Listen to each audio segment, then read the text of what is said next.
They shall not grow old as we that are left grow old. Age shall not weary them, nor the years condemn. At the going down of the sun, and in the morning, we will remember them. Welcome to episode 7 of Lachie Does Footy, and it's the ANZAC round edition. As we all know, we have updated our set. Let us know in the comments, is there anything to add to further update the set? We will be looking at the review of round 6, we'll be looking at the ladder, and we'll predict round 7. Saints versus Bulldogs at Marvel Stadium. Bulldogs won the game by 60 points. We all thought everything was going to go downhill for the Dogs. People wanting to leave, the coach needing to be fixed. But they played pretty good early in the year against another team. But they lost an easier one against someone like Essendon. They really needed that win. Bailey Dale had a ripper of a game down back with 1 goal and 39 touches. Tim English had 25 hitouts in the ruck. Marcus Bontempelli kicked 3 goals from the midfield. And Aaron Norton kicked 6 goals up forward. Back to his best. Adelaide versus Essendon at Adelaide Oval. I was at that game on Friday night. Essendon won by 3 points. Jordan Dawson played very good across half-back in the midfield for the Crows, kicking 2 goals.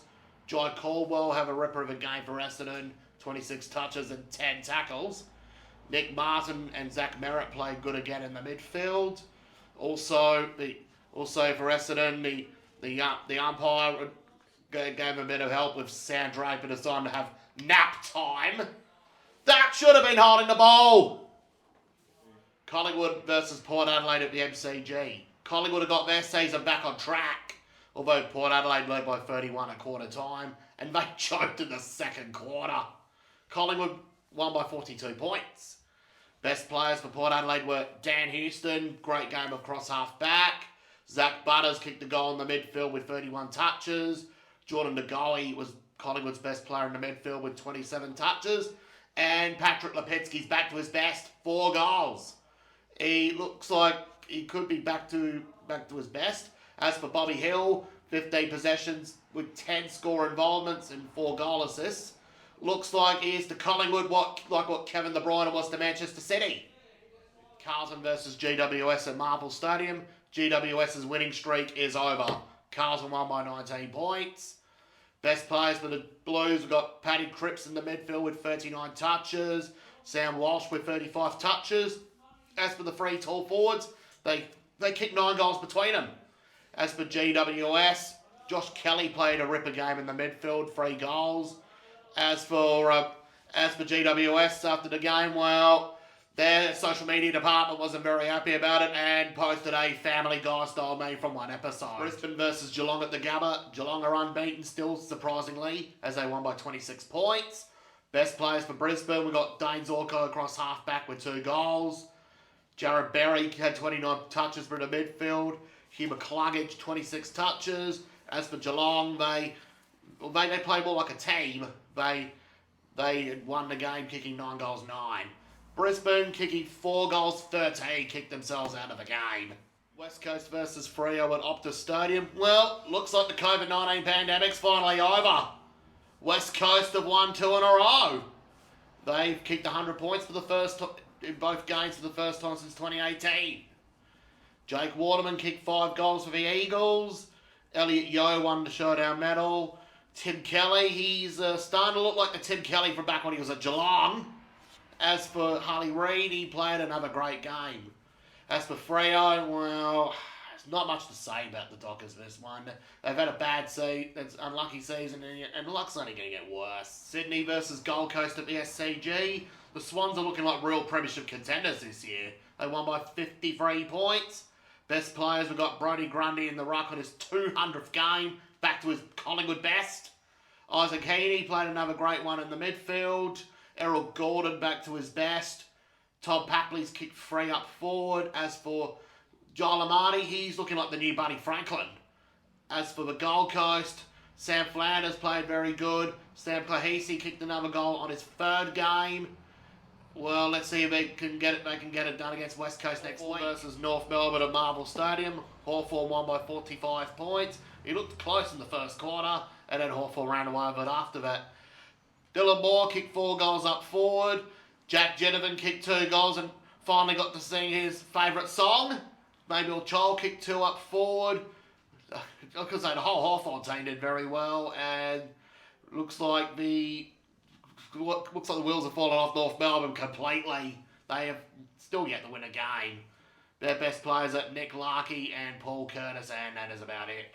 Everyone from Hawthorn played well, along with John Newcombe back to his best. In the tipping last week, Saints versus Bulldogs, I tipped the Saints, but Bulldogs won by 60 points. I picked the Crows, but Essendon got up. I tipped Collingwood over Port, and they did it. I picked Carlton over GWS, they did it. I picked Brisbane to win on Saturday night, but Geelong won on rainy conditions. I tipped Freo to win the Western Derby. Oh boy, I've just embarrassed myself in front of everyone. West Coast won it. I tipped Gold Coast to beat the Swans. Oh dear, what have I done? Sydney won it. As for North Melbourne versus Hawthorn, I tipped the Kangaroos, but Hawthorn got up. 2 out of 8 I got this week in tipping. First on the ladder, we got Geelong. They are still unbeaten. They've got a tough game coming up against the Blues. Second is Sydney Swans. They've got a very good team. Let's see how they go with Luke Parker coming back. It's also looked like the 2023 season had never happened. Third, it's GWS. They had a speed bump last week against the Blues, and they got a tough game this week against the Brisbane Lions. Fourth is Carlton. They fixed their speed bump from the Crows game, and they got a tough game themselves against the Cats. Fifth, we got Port Adelaide. They've had a speed bump last week from their Centrelink derby loss against Collingwood. Let's see if they can bounce back against the Saints. Sixth, we got Melbourne. They've had a bye last week. Let's see if they can bounce back against the Tigers. Seventh, we got Essendon. I've tipped them to drop last week, but let's see how they're going to go, considering they got Collingwood this week on ANZAC Day. Eighth, we got the Western Bulldogs. They are just hanging in there. Ninth, we got Fremantle. They have dropped out of the 8 after losing 3 in a row. They got the Bulldogs coming up this week. 10th, we got Collingwood. They won 3 games in a row, and they should be able to climb up the ladder. 11th, we got the Gold Coast. They still got some holes to fix. Let's see if they can beat the Eagles this week. 12th, we got Brisbane Lions. Well, if they're not careful, well, looks like it might be season done. 13th, we got St Kilda. They've lost 2 losses in a row. One of them was by 60 points. If they can't reverse the trend, this current trend, might be season done for the Saints. 14th, we got West Coast. It's unexpected they won 2 in a row.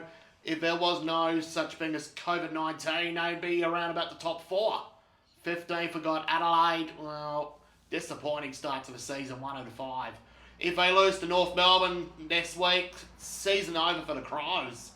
16th, we got Richmond. They've currently won 1 game so far. Their season's already done 2 weeks ago. 17th, we got Hawthorn. Season's already over, but they've already got a win. 18th, we got North Melbourne. Well, their season ended 2 weeks ago. Richmond versus Melbourne at the MCG. We got Melbourne by 54 points. Best players for Melbourne, I'm going with Max Gawn in the ruck. He'll dominate against Nankervis. Christian Petrarca in the midfield. He's looking like Melbourne's very own Dustin Martin. Rich Cosy Pickett up forward. He will kick the goals up forward since he's back from suspension. Well, Richmond and Melbourne have made a few changes to the team. I don't think Richmond will have the guts to beat Melbourne. Essendon versus Collingwood at the MCG. They'll be clashing each other in the classic ANZAC Day game for the 29th time. Collingwood have won a lot of the games, 17 to Essendon's 10. Got Collingwood by 1 point. Best players have got Nick Dacos in the midfield and Bo McCreary across half forward for his pressure acts. Essendon, I've got Jai Caldwell, and if he comes back from suspension, maybe Peter Wright. He's a pretty good goal kicker up forward. I reckon it'll still be a good game. Essendon have got a bit of edge on them, just like their 90s and 2000s teams. As for Collingwood, they're still the team to beat. GWS versus Brisbane on Thursday night at Manuka Oval, home of Parliament House. I got GWS winning this one by 1 point. Best players for GWS, I'm going with Josh Kelly and Tom Green in the midfield, and Jesse Hogan up forward, who's just had his suspension lifted. Brisbane, I'm going with Hugh McCluggage and Lachie Neal in the midfield. Up forward, got Eric Hipwood.